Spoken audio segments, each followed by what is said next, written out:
సాధారణ ఎన్నికల షెడ్యూల్ వెలువడిన ఉమ్మడి విశాఖ జిల్లాలో జనసేన తమ అభ్యర్థుల్ని ఇంకా అధికారికంగా ప్రకటించలేదు. పార్టీ అధ్యక్షుడు పవన్ కళ్యాణ్ హామీతో నేతలు ప్రచారం చేసుకుంటున్న కేడర్ నుంచి సహాయ నిరాకరణ ఎదురవుతోంది. జనసేన అభ్యర్థుల ప్రకటనలో జాప్యానికి కారణమేంటి? టికెట్ హామీతో క్షేత్రస్థాయిలో ప్రచారం చేసుకుంటున్న నేతలకు ఇబ్బందులు ఎదురవుతున్నాయా? జనసేనాని ఆలోచనలేంటి? What's the story?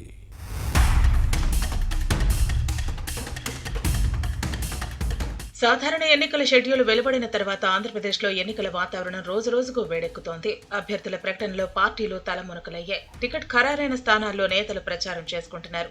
ఇంకా సీట్లు ప్రకటించాల్సిన స్థానాల ఆశావహుల్లో టెన్షన్ నెలకొంది. వైసీపీ ఇప్పటికే 175 అసెంబ్లీ, 24 లోక్సభ స్థానాలకు తమ అభ్యర్థులను ప్రకటించింది. టీడీపీ, జనసేన, బీజేపీలో పొత్తు పెట్టుకున్నాయి. దీనిలో భాగంగా తెలుగుదేశం 144 అసెంబ్లీ, 17 పార్లమెంటు సీట్లకు పోటీ చేస్తోంది. 3 జాబితాల్లో ఇప్పటి వరకు 139 మంది అభ్యర్థులను ప్రకటించింది. మరో 5 అసెంబ్లీ సీట్లకు పోటీ చేసే నేతలను ఖరారు చేయాల్సి ఉంది. 13 మంది లోక్సభ అభ్యర్థులను ఖరారు చేసింది. మరో 4 పార్లమెంటు స్థానాలకు పోటీ చేసే నేతలను ఖరారు చేయాల్సి ఉంది. కానీ జనసేన, బీజేపీ తమ అభ్యర్థులను ప్రకటించాల్సి ఉంది. జనసేనాని తమ నేతలను సీట్ల హామీతో ప్రచారం చేసుకోమని చెప్పినా అధికారికంగా పేర్లు ప్రకటించలేదు. దీంతో అభ్యర్థులు, ముఖ్యంగా ఉమ్మడి విశాఖ జిల్లా నేతలు తీవ్ర ఇబ్బందులు పడుతున్నారు.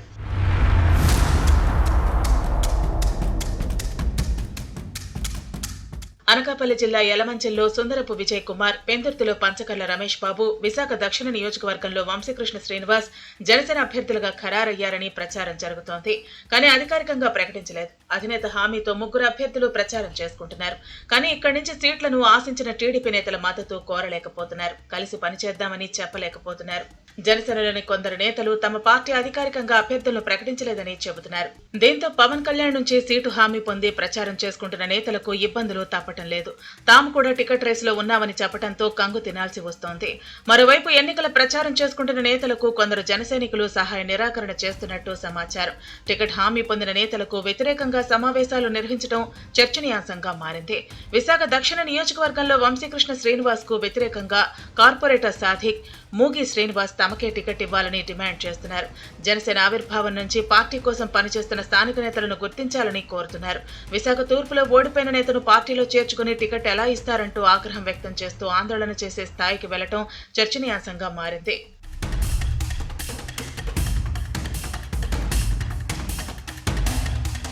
మరోవైపు టీడీపీ నేత, మాజీ మంత్రి బండారు సత్యనారాయణ పెందుర్తి సీటు కోసం పట్టుబట్టడం జనసేన నేతలకు తలనొప్పిగా మారింది. పొత్తులో భాగంగా ఈ సీటును గ్లాసు పార్టీకి కేటాయించడంపై అసంతృప్తి వ్యక్తం చేస్తున్నారు. కొత్త పార్టీలో చేరిన వారికి సీట్లు ఇస్తున్న టీడీపీ నాయకత్వం తెలుగుదేశం పటిష్టత కోసం కష్టపడిన వారిని విస్మరించిందని ఈ నేత అనుచరులు మండిపడుతున్నారు.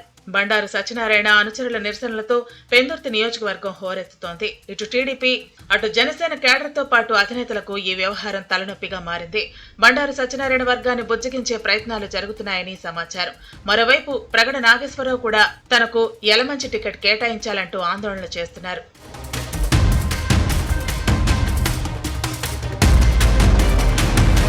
తమ అభ్యర్థిత్వాలను అధికారికంగా ప్రకటిస్తే ఏ ఇబ్బంది ఉండదని జనసేన నేతలు భావిస్తున్నారు. జనసేనాని పవన్ కళ్యాణ్ ఈ అంశంపై దృష్టి పెట్టి వివాదాలను తెరదించాలని కోరుతున్నారు. అభ్యర్థిత్వాలు అధికారికంగా ఖరారైతే ప్రచారంలో మరింత వేగంగా ముందుకు దూసుకెళ్లడంతో పాటు టీడీపీ, బీజేపీ నేతల సహకారం కోరే అవకాశం ఉంటుందని చెబుతున్నారు. సమన్వయంతో ముందుకు సాగేందుకు అవకాశం ఉంటుందని చెబుతున్నారు. పార్టీ అధినాయకత్వం ఏ నిర్ణయం తీసుకుంటుందో చూడాలి మరి.